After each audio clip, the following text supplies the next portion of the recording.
Et Vive est une revue annuelle de poésie, paraissant chaque mois de septembre. Fondée en 2013, située dans l'Indre, son titre « Et Vive » désigne les traînes berrichonnes, chemins creux et ombragés des campagnes. Devenant familiers au poète, ils sont pour lui des lieux de rêverie et d'inspiration.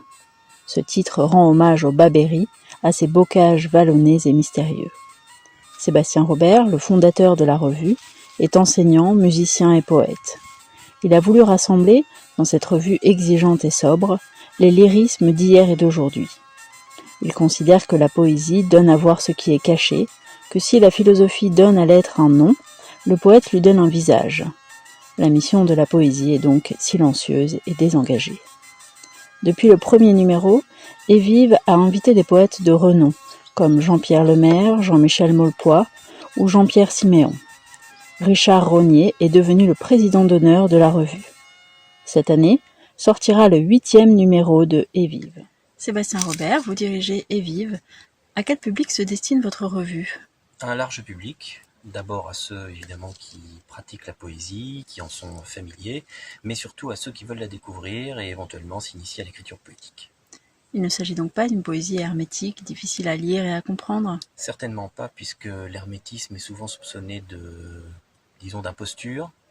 Donc nous publions une poésie claire, souvent limpide, avec des images simples, ce qui ne veut pas dire que la simplicité ne demande pas de travail, bien au contraire. Votre revue se compose de 3 parties. Pourquoi avoir fait ce choix ? Pour montrer que le présent dialogue avec le passé, que la poésie n'est pas un art déraciné, que le poète n'est pas l'unique finalement créateur de son art, mais que derrière lui, il y a une tradition dont il s'inspire, parfois consciemment, parfois inconsciemment. Pourriez-vous rappeler à vos lecteurs ces différentes parties ? D'abord un poète contemporain de renom, important, ensuite une série de poètes qui sont d'ailleurs souvent familiers de la revue, qui sont régulièrement publiés, et puis nous faisons redécouvrir ou découvrir un grand ancien à la fin du volume. Et quels vont être ces poètes pour l'édition 2020 ?